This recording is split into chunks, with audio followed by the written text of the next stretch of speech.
Hello friend, स्वागत है आपका एक बार फिर से आपके अपने लीगल चैनल सोच पर प्रहार में। दोस्तों, आज के इस वीडियो में हम लोग 498 है और उसमें होने वाली क्वेश्चनिंग से संबंधित एक बहुत इंपॉर्टेंट चीज समझने वाले हैं। इतनी इंपॉर्टेंट दोस्तों कि आपकी पूरी की पूरी क्वेश्चनिंग पिटीशन, उसमें लगने वाला पैसा सब कुछ खराब हो जाएगा, प्लस आप आगे जाने के लायक भी नहीं रहेंगे और वापस आके आपको ट्रायल ही लड़ना पड़ेगा। और ये वीडियो दोस्तों मैं कई सारे ऐसे एग्जाम्पल्स और अपने केसेस के बेस पे बना रहा हूँ जिन जिन लोगों ने मुझे अप्रोच किया, बोला सर हमें सुप्रीम कोर्ट में एक ऑर्डर को चैलेंज करना है, लेकिन जब हमने ऑर्डर को पढ़ा तो हमें उन्हें अनफॉर्चुनेटली कहना पड़ा कि जाके ट्रायल लड़िए, अब कुछ हो नहीं सकता। तो दोस्तों, अगर आपके ऊपर ऐसा कोई केस हुआ है जिसमें आपको लगता है कि सारी की सारी चीज़ें झूठी हैं, तो इसे खारिज करवाने के लिए मैं हाई कोर्ट में जाऊंगा क्वेश्चन के लिए। चाहे आप एफआईआर की क्वेश्चन में जा रहे हैं, चाहे आप चार्जशीट की क्वेश्चन में जा रहे हैं, दोनों ही केसेज में ये मेरी बात लागू होगी। सिर्फ इतना ही नहीं, अगर आप किसी मेंटेनेंस केस, किसी डीवी केस में भी क्वेश्चन में जा रहे हैं, तो भी आज जो चीज मैं आपको बताने वाला हूं ये सिमिलर तरीके से आपके मामले पर लागू होगी। यानी इसका जो स्कोप है काफी ब्रॉड है और आप ये कह सकते हैं जितने लोग मैट्रिमोनियल से जूझ रहे हैं उन सभी के लिए ये इक्वल रूप से इंपॉर्टेंट है। दोस्तों, वीडियो में आगे बढ़ने से पहले आपको कहना चाहूंगा, आपने अभी तक भी चैनल को सब्सक्राइब नहीं किया है तो फटाफट चैनल को सब्सक्राइब करके नोटिफिकेशन बेल पर जरूर क्लिक कर लें ताकि इस प्रकार की जानकारियां आपको निरंतर मिलती रहें।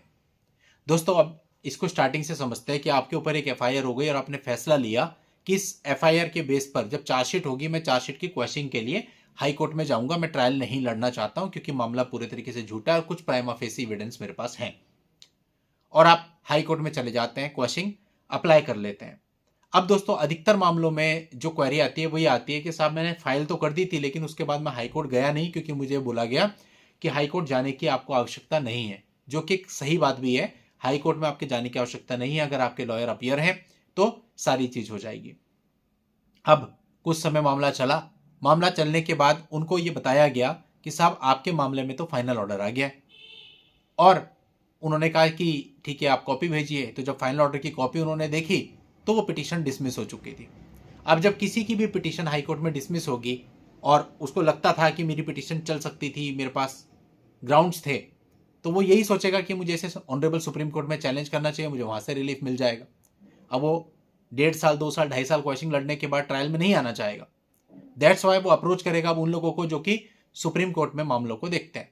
दैट्स वाई इस प्रकार के कुछ मामले जब हमारे पास आए तो हमने सबसे पहले उनसे कहा कि पहले आप ऑर्डर भेजिए।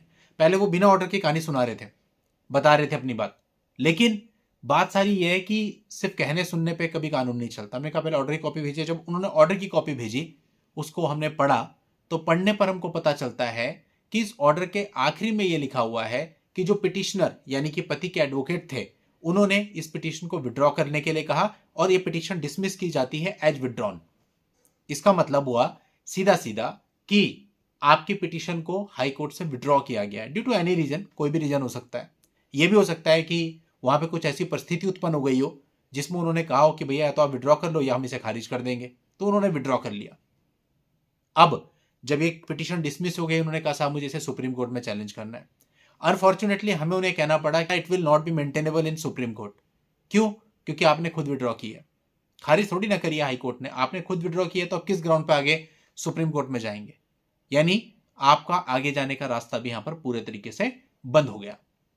और अधिकतर मामलों में क्लाइंट को यह पता भी नहीं होता है कि पिटीशन विड्रॉ हुई है। जो लोग बात कर रहे होते हैं वो ये कहते हैं हमारी पिटीशन डिसमिस हो गई है, उन्हें पता ही नहीं होता है कि पिटीशन खुद विड्रॉ की गई है। फिर जब ऑर्डर को बारीकी से उन्हें पढ़ाया जाता है कि देखिए क्या लिखा है इसमें, ये तो प्रेयर करके विड्रॉ की गई है। अब दोस्तों, यहां दो परिस्थितियां होती हैं। ऐसा भी हो सकता है कि जब हाई कोर्ट में आपके वकील साहब वहां पे अपीयर थे, वहां ऐसी कोई परिस्थिति उत्पन्न हो गई हो कि उन्हें विड्रॉ करनी पड़ी हो। उन्होंने जानबूझ के नहीं करी, बट करनी पड़ी। लेकिन इसका भी सही तरीका यह है कि पहले इस संबंध में आपसे डिस्कशन हो जाता कि साहब ऐसी परिस्थिति उत्पन्न हो रही है, हमें विड्रॉ भी करना पड़ सकता है, अब आप बोलो क्या करना है। और फिर क्लाइंट से बात करके उसको विड्रॉ किया जा सकता था। लेकिन समस्या जो देखने में आ रही है वही आ रही है कि क्लाइंट को यह लगता है कि मेरी पिटीशन तो मेरिट पे खारिज हुई है, बट वो एक्चुअल में विड्रॉ हुई होती है, तो इससे आपको नुकसान हो सकता है। अब दोस्तों, यहां पर आपको ध्यान ये रखना है कि आपको अपने वकील साहब से बात जरूर करनी है और अपने वकील साहब से पहले से बात करके रखनी है कि साहब अगर ऐसी कोई परिस्थिति उत्पन्न हो जाए कि कोर्ट ये कहे कि आप अपनी पिटीशन विड्रॉ कर लीजिए, तो आप मेरे से बात किए बिना विड्रॉ मत करना। आप पहले मेरे से बात कर लेना, सारी परिस्थिति को समझेंगे, उसके बाद स्टेप लेंगे। बहुत ही ऐसा हो गया कि गले पे पड़ गई, विड्रॉ करना ही पड़ेगा, तो अलग बात है। अदरवाइज चॉइस यही होती है कि आप उसको मेरिट पे ही डिसमिस करवाएं। मेरिट पे डिसमिस कराने से क्या नुकसान हो जाएगा? कम से कम आपके पास एक रास्ता खुलेगा कि आप उस ऑर्डर को लेकर के ऑनरेबल सुप्रीम कोर्ट में जा सकते हो कि हाई कोर्ट ने इस ग्राउंड पे खारिज करी है और मेरा कहना यह है। बट अगर वो पिटीशन विड्रॉ होती है फिर आप कुछ नहीं कर सकते। आपका हाई कोर्ट का रास्ता भी बंद हो गया, क्योंकि एक बार आपने पिटीशन डाल के विड्रॉ कर लिए, आप जब खुद ही विड्रॉ करिए तो वहां पे भी आप नहीं जा सकते। और सेकंड, ऑनरेबल सुप्रीम कोर्ट में भी वो मेंटेनेबल नहीं है, यानी आप अब कहीं पे भी नहीं जा सकते। तो दोस्तों, ऐसी परिस्थिति में आपके कई साल और बहुत लाखों रुपए वेस्ट हो सकते हैं और आगे के रास्ते बंद करके फिर आपको दोबारा ट्रायल में लौट करके आना पड़ेगा। तो अगर आप ऐसा नहीं चाहते हैं तो थोड़ा अवेयर रहिए, और जब कभी भी आपकी क्वेश्चन पिटीशन चल रही हो, इस बात को पहले ही अपने लॉयर साहब से डिस्कस कर लीजिए कि साहब अगर ऐसी कोई परिस्थिति हुई तो फिर आप मेरे से डिस्कस करना, फिर डिसाइड करेंगे विड्रॉ करना है या नहीं करना है। तो ये चीज है दोस्तों। तो दोस्तों, उम्मीद करता हूं कि जो चीज मैं आपको बताना चाह रहा था आप अच्छे से समझे होंगे और अपने मामलों में गलतियां होने से आप रोकेंगे। चलिए दोस्तों, आज के इस वीडियो में इतना ही। नेक्स्ट वीडियो में नई जानकारी के साथ मैं आपसे फिर मिलता हूं। तब तक के लिए good bye and thank you for watching. Take care.